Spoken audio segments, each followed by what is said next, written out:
नमस्कार दोस्तों, कैसे हैं आप। तो आइए एक बार फिर से आज हम लोग जानने और समझने की कोशिश करते हैं क्या कहता है निवेश का इकोनॉमी। तो आइए शुरुआत करते हैं निवेशोनॉमी।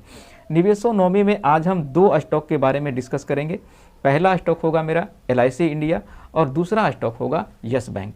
और इन दोनों स्टॉक में डिस्कस करने के लिए हमारे पास खास वजह हैं, उसको हम आगे डिस्कस करेंगे। इससे पहले आइए हम लोग बात कर लेते हैं कि इससे पहले हम लोग ने इस महीने जो स्टॉक के बारे में डिस्कस करा है उसका अभी तक रिजल्ट क्या रहा। हम लोगों ने जिस स्टॉक को लेने के लिए मन बनाया था उस स्टॉक का अभी तक क्या हासिल हुआ है। तो आइए सबसे पहले अगर बात कर लें तो इधर 10 से 15 दिनों के दरमियान हमने दो स्टॉक के बारे में डिस्कस करा था। उसमें से एक था जोमेटो और दूसरा था संवर्धन मदरसन इंटरनेशनल। तो जोमेटो जब हम डिस्कस कर रहे थे उस टाइम ये चल रहा था 49-50 रुपये के आसपास और अभी ये चल रहा है 55 रुपया प्लस में। अगर अभी मैं बात कर लूँ जिस टाइम मैं वीडियो बना रहा हूँ तो ये 55 रुपये 20 पैसे का प्राइस अभी मुझे दिख रहा है। और अगर हम बात कर लें संवर्धन इंटरनेशनल का, तो जब हम इसे डिस्कस कर रहे थे ठीक आज से 10-15 दिन पहले, तो उस टाइम ये चल रहा था 79 रुपीज़ के आसपास और अभी ये चल रहा है 82 रुपीज़ 30 पैसे के आसपास। आज की मैं बात कर रहा हूँ जब मैं वीडियो बना रहा हूँ। इससे पहले अगर ठीक हम एक महीने पहले चले जाते हैं पीछे, तो हमने कहा था आपको कि वोल्टास भागने वाला है और मैंने इसके ऊपर वीडियो बनाया था। और उस टाइम वोल्टास चल रहा था 782 रुपये के आसपास, यानी 800 के नीचे मान लेते हैं इसको, 800 के नीचे चल रहा था। जबकि अभी अगर हम देखें वोल्टास को तो ये 880 रुपये 40 पैसे के आसपास चल रहा है, आने लगभग इसमें आपको 100 रुपये का जंप दिख रहा है। और जहाँ तक बात करने जोमेटो में आपको 5-6 रुपये का जंप दिख रहा है और संवर्धन इंटरनेशनल बात कर लें तो 3 से 4 रुपये का आपको जंप दिख रहा है। देखिए आज जो मेरा LIC के स्टॉक डिस्कस करने का सबसे मुख्य वजह है कि LIC इधर काफ़ी चर्चा में रहा और ख़ास करके अडानी ग्रुप के स्टॉक का जो अभी उसमें गिरावट चल रही है उसमें कहा जा रहा है कि अडानी ग्रुप के स्टॉक में LIC का एक बहुत बड़ा स्टेक है, तो इसके वजह से LIC भी टूट रहा है। लेकिन LIC के अगर देखिए तो LIC ने शॉपिंग शुरू कर दी है। जी हाँ, मेरी बातों को गौर से सुनिएगा। सभी क्षेत्रों की कम से कम 10 बड़ी कंपनियों में अपनी अच्छी खासी हिस्सेदारी बढ़ाई है, सभी क्षेत्रों में।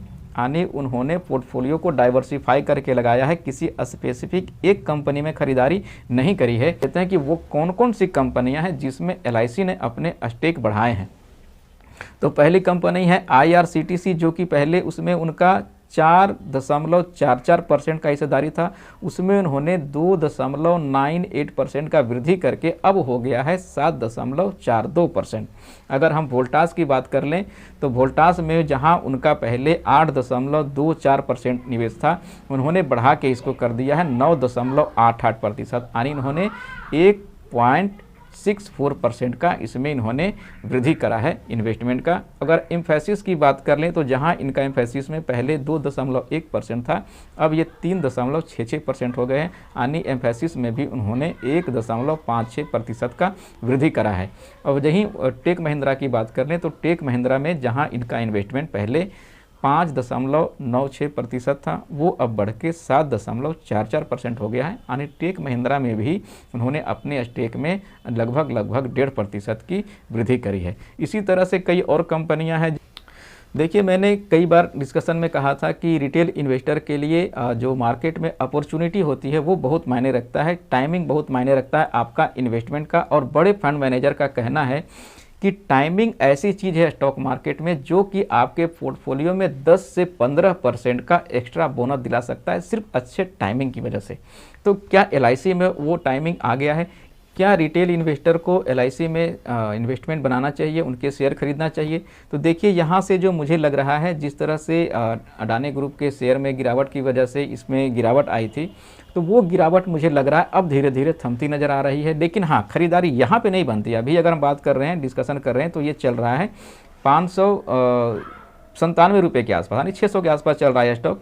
लेकिन मुझे जो लग रहा है इस पर खरीदारी बनती है 550 के आसपास। अगर खास करके देखें तो 570 के आसपास, मैं आपको अगर ग्राफ दिखा पा रहा हूं तो देखेंगे 570 से 550 के आसपास इसमें एक बड़ा सपोर्ट है, नीचे का बड़ा रेसिस्टेंस है। तो इस चीज़ को मुझे लग रहा है तोड़ पाना मुश्किल है और यहाँ पे एक बड़ा वॉल्यूम बनने का। अगर हम यस बैंक की बात कर लें तो यस बैंक में चर्चा करने का मेरा दो मुख्य वजह है। एक तो यस बैंक के लिए 468 करोड़ का इनका एक डूबा हुआ लोन, जिसका कि NCLT ने इनको स्वीकार कर लिया है, जो जीर लर्न के साथ था, वो इनको मिलता हुआ दिखाई दे रहा है। और दूसरा है कि मैंने कई बार कहा है, एक बार फिर से मैं बता देता हूं कि यस बैंक में एक बड़ी सप्लाई आने वाली है मार्च में, यानी मार्च में जो बड़े निवेशक थे उनका लॉक इन पीरियड खत्म हो रहा है। तो यहाँ पे दो बातें हो सकती है।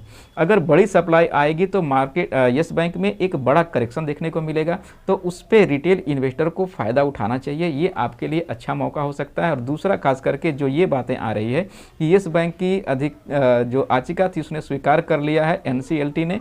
जी हाँ दोस्तों, यस बैंक का दावा है कि जी लर्न में 468.99 करोड़ का कर्ज नहीं चुका पाया है जो यस बैंक के ऊपर था, और इसीलिए यस बैंक ने एनसीएलटी का रुख करा है। और जिस तरह से एनसीएलटी ने कहा है कि यस बैंक का जो उनके पास जो प्रतिवेदन आया है, यानी उन्होंने जो दावा किया है वो सही लग रहा है, और उन्होंने इसको आगे मतलब प्रोसेस करने के लिए वेरीफाई कर दिया है। अब इस पे आगे उनकी एनसीएलटी की कार्रवाई बढ़ने वाली है, तो इनको एक डूबा हुआ लोन मिलता हुआ दिखाई दे रहा है।